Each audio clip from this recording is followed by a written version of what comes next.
So here we go, guys. Today I'm commentating, talking over the Beta Brawl finals, playoff finals for December. For those who don't know, we played in a league, and the league was 30, you can get 36 people, and we played a Swiss system format where we played 7 games each. And then that led to the playoffs. I believe Faramir is streaming on the 28th of December, streaming the quarterfinal, semi-final, and final. But there were 2 rounds in the playoffs before that, and I wanted to share my games with you. So in the first one, I was playing against Morton. Morton finished top of the league, and he was the only player to go undefeated. So particularly tough first round. The way the format works is a best of 3, and we got to ban one faction, secretly ban one faction. In this matchup, Morton banned my Northern Realms deck, and I also banned his Northern Realms deck. So here we are, we're just getting into the first game. Morton's chosen his Scoia'tael, and I've decided to go with my Skellige build, which I've sort of called this deck. It's like I used to call it a ramp Skellige, but I've sort of changed it a little bit. It's more like a value Skellige, but it plays around weather a little bit as well. So let's get into it. So you can see there, pretty standard opener there to play the pirate. Thins the deck, puts two units in the graveyard, and those 2 units are actually quite important when you're trying to win round 1 with Skellige. You're likely to have things, as you can see there, like priestess and stuff. So it's important to be able to pull something out of your graveyard immediately. Okay, so good start from Morton there. It looks like he's sprung a trap, and he's got 2 of his mercenaries on the board.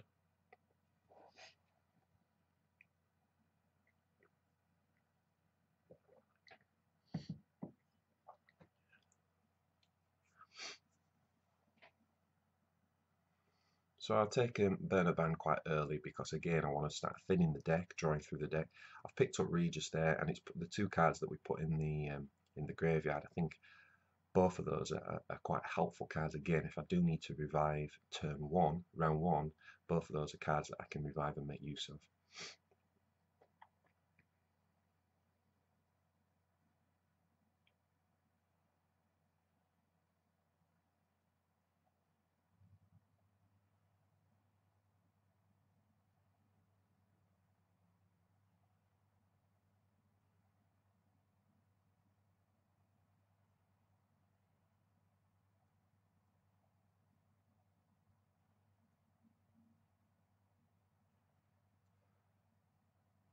So the question really at this step here, I'm a card ahead right now, but I'm obviously quite a bit behind on the board, and I'm starting to already probably think about, do I want to pass?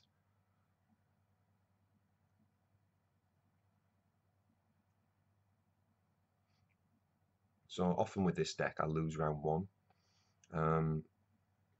Where I've got the opportunity to win round 1, I will push for it, but often I will lose the first round with it because Skellige, the one faction, actually do get better as the rounds go on. The cards get stronger, and of course the graveyard gets bigger, so there's more to choose from. Also playing Scoia'tael, so I want to make sure that I keep up with the card advantage. You know, you can fall massively behind if you're not careful.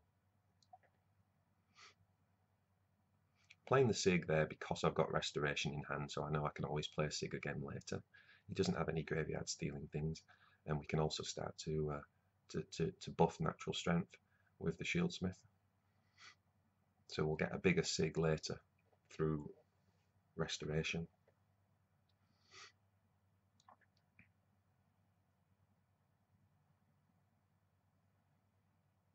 So that's likely a trap, so I need to play something with more than 5 strength here.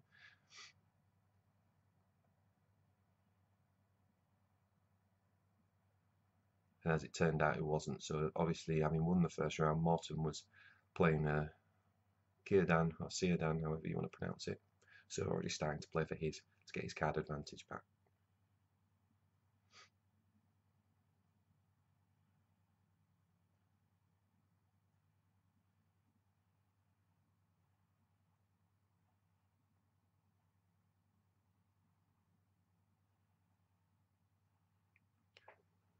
clever as well, because the way that Morton's lined that up obviously makes you consider the fact that it could be Torrevel, at which point you've got to play around it. So even though his score says 12 right now, really he's sitting on another 6, 8, 10, another 12, so he's actually on 24 if it's Torrevel. I still don't believe it is. I think it's a bluff, but you've always got to consider that if you want to win the round.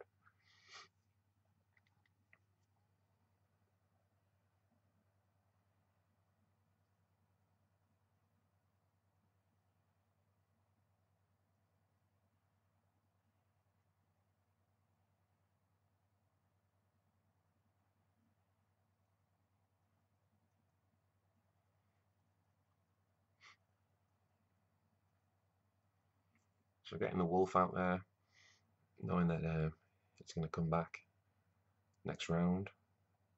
Not too worried about the frost.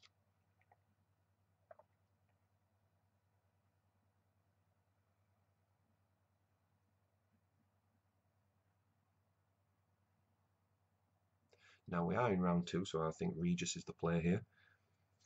Always a good round 2 play, Regis. Giving you some presence on the board, rounds 2 and 3. Of course, with the wolf as well, that means I should have 2 units that start on the board in round 3. Oh, we got a lovely steal there. So it's always important, I think, to where you can, to save the decoy for your opponent's scout. Got Yavin there, which is going to work quite nicely on that long line of minions. Quite far ahead on the board. So we'd only be giving him 3 value if we play Yavin now. I think I might have seen another play here though, which is to use the dwarf first and then Yavin. I'm not sure which one I went for in the end. Obviously I'm doing this commentary retrospectively and just looking back on the game a day later. So this is the first time I've watched it back. Okay, so I decided to go and buff my own row. I'm not sure about that play. I think it's alright, but I don't know whether I needed the resurrect now, and I might pay for that later. I might not quite get the value. As it happens, he's gone and mirrored that, so I guess I will get even better value now from Yavin. So that did pay off, but I'm not sure whether, with the information we had last turn, whether that was the right play or not.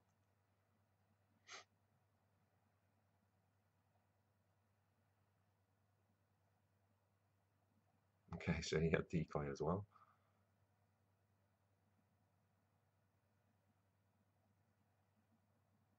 So I imagine if he plays Yavin back onto my row, he's only giving me 1 value. Okay, that was definitely a misplay on my part. I have no idea why I did that. I could have just busted my own line and got greater value, so I'm not sure what the thinking was there. Okay, I'm an idiot. I have just woken up. The reason was obviously to get more value from my hero pal, so it's a fair play. So it's an okay use actually of the dwarf, because you get him into red numbers, and then of course Harold does 3 damage per unit, which is incredibly powerful.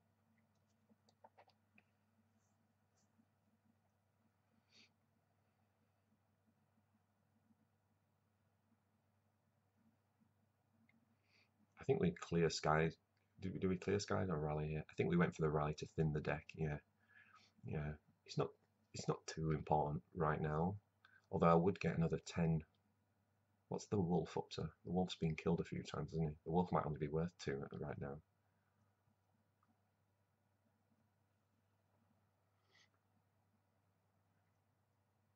Okay, so Morton passes. He's got 5 cards in hand. So I'm going to pass there, even if he has Torrevel, obviously way ahead. Way ahead. So he did have Torrevel and Kieran. Excuse me.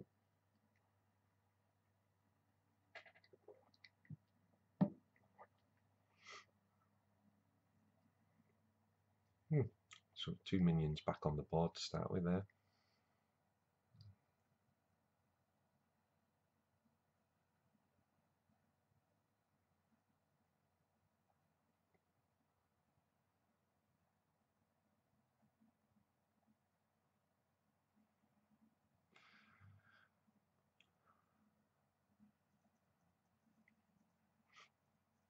So if you remember earlier, we buffed um, Sigrifer, permanent base strength. So we will get a stronger Sig. I think what I'm weighing up at the minute is I was saving the Clear Skies in case he plays an Aeromancy. But I think what I've realised is that I can't play around Aeromancy because he's got card advantage and he can just use a Glace and bounce it with Ethne and he can just keep casting that Aeromancy. So there's no way of playing around it. So I think the thought is to actually just go for go for the boat, go for things that are immune to weather. And this is the biggest misplay of the whole game. Because I'd buffed Sigdrifer, I didn't calculate the fact that she would actually come out with 9 after 2 resurrections, and that meant that it just gave him a really terrible, from my point of view, a terrible Geralt Igni, and obviously a very good Geralt Igni for Morton. So that was the biggest mistake of the match, and really costly error. That's the kind of mistake I think at this level you just can't afford to make, and I should have calculated that. I did say that I was conscious that I'd buffed it, but I didn't do the maths then of obviously 2 more resurrections from the priestess and from the boat, meaning that they would both the boat and Sig would end up on 9. So now we're just going in with Halme. I think at this point I'm thinking I've probably lost this game from that mistake. So we're just going to try and put as much power down on the board. I probably use the lightning to get rid of one of his guys, and probably just use the weather to rally and just hit and hope really at this stage.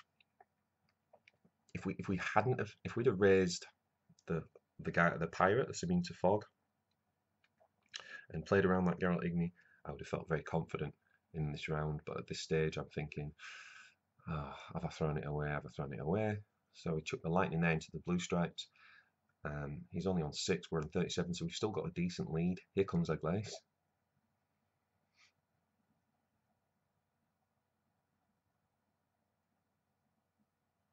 So interesting that he rallied there. Really interesting that he rallied there. Obviously he knows he can Ethne later to put down the weather, but he could, if he wanted there, he could have used Aglace to put down weather. But the problem is he needs power on the board, and actually that works out quite well because it kills not just 1 but 2 cards. I can't resurrect anything now because of that, so quite a good fireball trap. But again, it doesn't really give him much power on board.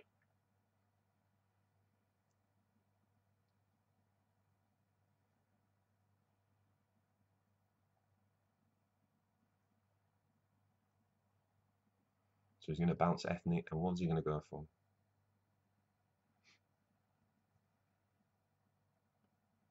So again, he's seeking out that power.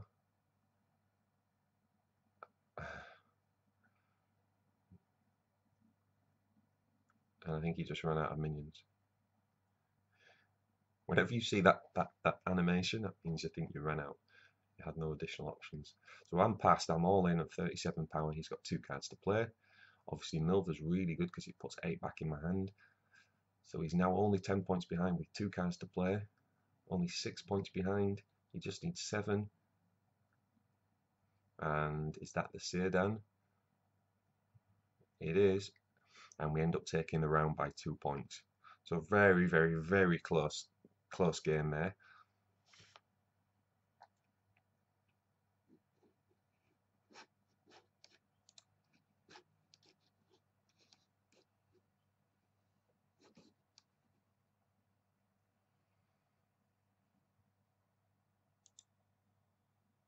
So super interesting matchup. Again, the type of Skellige build there, this value ramp deck I've got, it's really trying to put as much power down on the board, especially against Scoia'tael, you know, they've got lots of tricks and trickery, and they're very good at getting card advantage from you, things like that. But what they're not great at is they're not great at type of Scoia'tael deck. It's not great at dealing with it's not great at dealing with like just raw power on the board, right? So just a horde of minions, and especially ones that are immune to weather.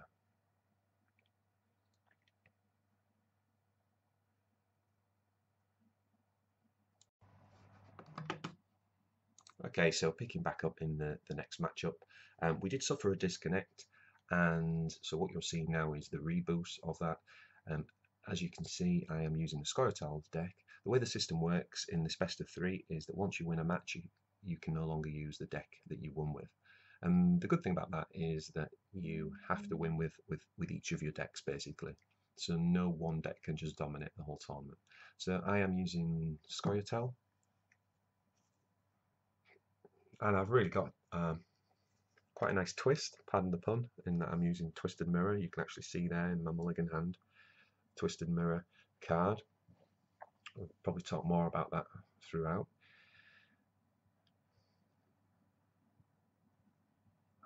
This does get me some insane value in one of the matches, but I won't spoil it for you. You have to watch that VOD. Now Morton, because he lost the first game, he has a decision here. He can basically use his Skellige deck, or he can use his Scoia'tael deck. And he's decided to switch up and go with his Skellige. He knows at this point that I'm going to use Scoia'tael, so perhaps he thinks, and I think quite rightly, that the Skellige match is more favourable.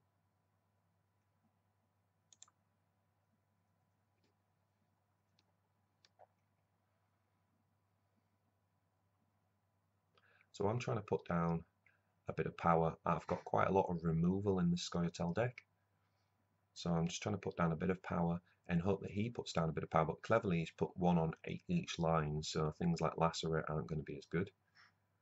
Okay. So what I've done is I've taken the White Frost, and basically what that does is it means that I can play stuff on the siege row, and I'm immune to Geralt Ard.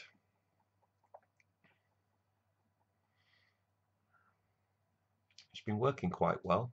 I know a lot of people think you want to put the weather down on the back 2 rows, but what I've learned is I don't want to be vulnerable to Geralt Ard by putting my own stuff on the front row, the melee row, and then going into my own weather.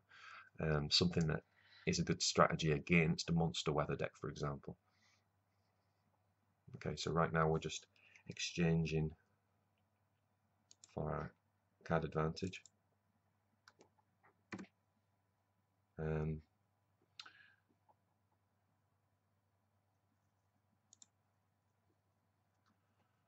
So while I've got the weather up, I've decided to go ahead and use Yavin. He's now only 1. Is he going to clear skies and get the 11 value? He is.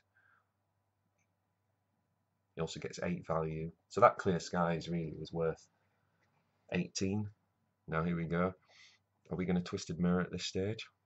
No, we're not, because he's got a 1 up on his board, and when you're playing testing with Twisted Mirror, I have made that mistake before where I've got all excited and then realised that actually he's got the smallest minion on the board. So very important. We've got to get rid of that 1 before we can play Twisted Mirror. If the 1 wasn't there, then question I get asked is, when do you Twisted Mirror? Like, how much is enough value? And I think the problem is that people are too greedy with the card. There are games where I've had something like over 60 value from Twisted Mirror, but that's not why you play it. I believe that you are looking for a difference of 7. If you can get a difference of 7, that will give you a 14 value swing, which is obviously very good, bearing in mind that vanilla Geralt is 12 power. If you can get a 14 swing off a gold card, then you're getting more value than you would be from playing a vanilla Geralt. It's always a good barometer to sort of measure against, is the vanilla Geralt card.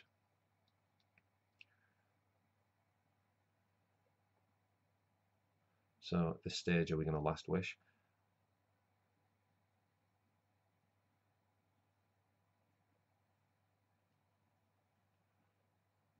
we could. Yeah, so it's whilst we've still got the cards, enough cards in hand. If you hold Last Wish too long, it can become a real problem in your hand and not really do much for you. So what don't we want? Well, I think we're probably going to get rid of Lacerate. We don't really need it. He's playing around that kind of thing quite well. Again, we had a disconnect, so you'll have seen in the previous game that I run Lacerates. Might be something that is in his mind. I've actually got rid of the shackles. Now that was a tough decision because I know that he runs Halmar, and obviously you can see the Scorch and Aglace and Hero Power combo. I could get 3 Scorches if I wanted from this deck. So playing the shackles into Halmar would be a really good value play for me. So I was a little bit nervous about throwing that away, I'll be honest. But you know, look at the hand. Look at the hand. We've got 4 golds and a Scorch. I mean, can I really throw one of those away for shackles? Probably not.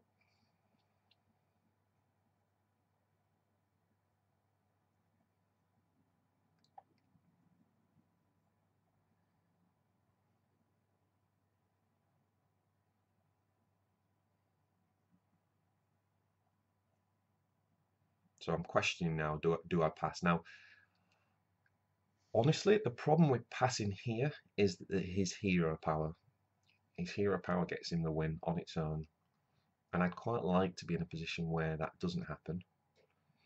So I've decided against that. And actually, we're going to use our hero power on to play the card advantage game. Now, that's a big deal for me in this deck because my hero power is actually very, very useful.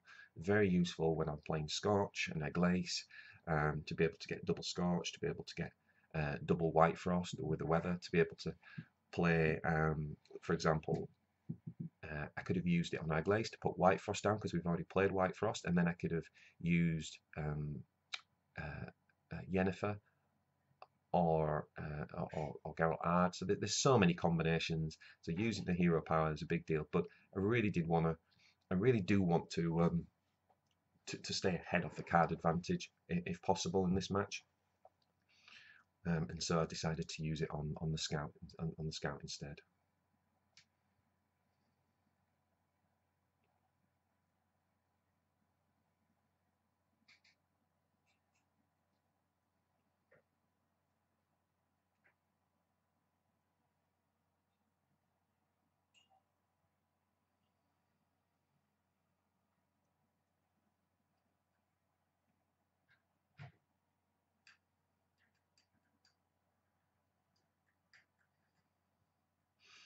So we're down a round, so we have to win this round now. So of course he can sort of play around with the tempo of the match. He can sort of make me use as many cards as he wants here.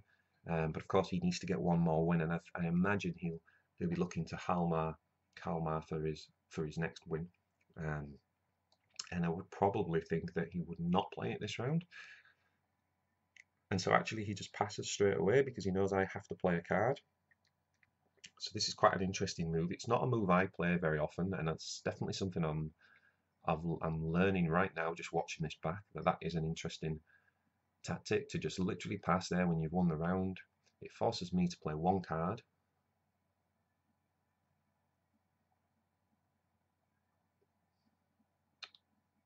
Now I think the reason why I went for that and not the Elven Mercenary is because I believe he's still got Coral in his hand. So I'm playing around weather. I think the right play is to play the Mercenary there usually because you can thin your deck. Although I've already got all my golds in hand, so what am I thinning for? But it would thin your deck. But my thought process was actually that he could have Coral, which would mean that he'd play Weather down on the board, and I would actually wouldn't benefit from having that 9 value. So I played it there, and if he plays Weather now, because I've got a Mercenary, I've actually got a chance of getting Clear Skies.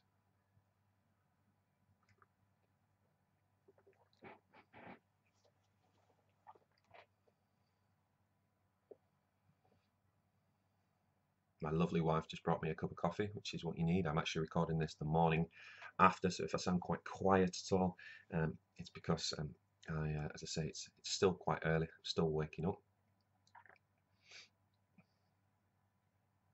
So this is quite interesting. I mean, we're playing a bit of a stalling game here. I've got to be careful about using the Mandrome, and in case of, I'm always thinking about my twisted mirror. So as it happens, we've got the spores out anyway through the mercenary, and I think the reason I get rid of the priestess is not because to stop resurrections, because he's got other priestesses in his graveyard anyway. It's purely playing around. It's thinking about Twisted Mirror. You know, I very rarely want to affect the highest value card on board when I've got Scorch and Twisted Mirror in hand.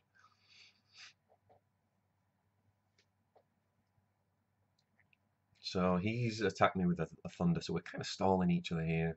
So who's going to make a play?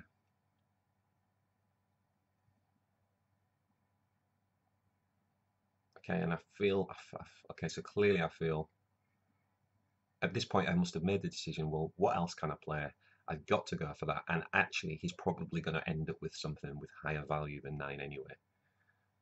Oh, and as it happens, he's buffed that up, so that's too good a Scorch to not play, especially when we've got Aglace, so we can play into Scorch again. Do you know, that play just reminded me of my Sigrifer play in the first game a little bit, where I ended up giving him a really good Geralt Igni. I wonder whether he just didn't play around Scorch. He may not have thought I had Scorch because I was playing White Frost. There's another cool thing about this deck build is that it plays Weather and Scorch. So now we get some value from Yennefer there. It's not great, but he has nothing on the board. I had a card, so you know we get 9. Yennefer is actually very good in this deck. There's the Coral, so that justifies the decision that we made earlier in round 2.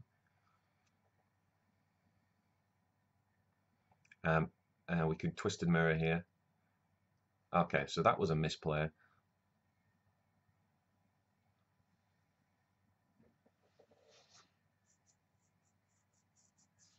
Yeah, that was a huge misplay there because all we've done is swap our own stuff. But again, I know we've used hero power as well, so there's nothing we can do. So that was just a flat out misplay.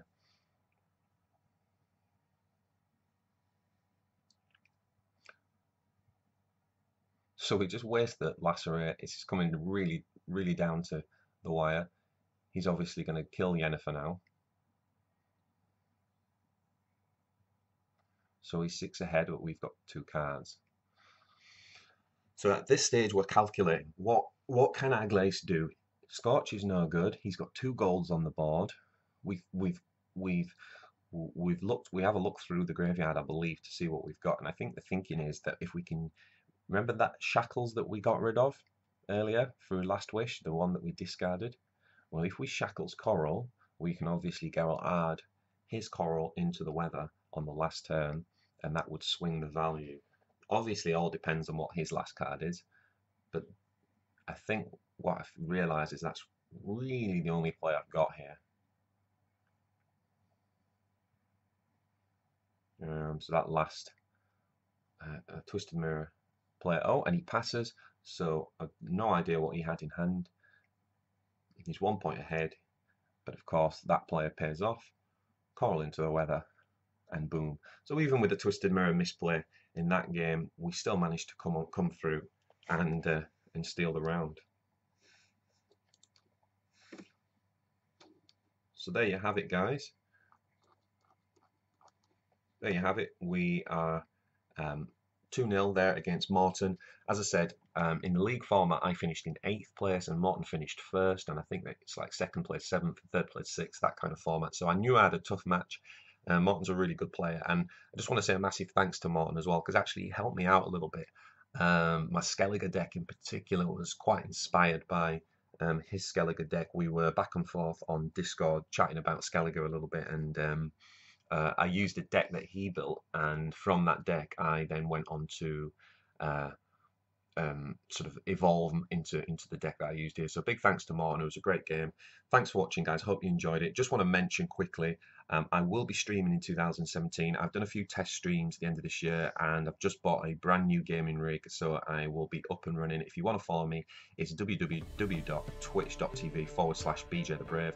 I'm also on Twitter, so if you want to follow me, I am bjthebrave Gwent. The Gwent part is capital letters, so it's at bjthebrave Gwent in capital letters. And I'll also produce a lot of YouTube videos and stuff. You can find me there. Thanks for watching, and I hope you enjoy the rest of it.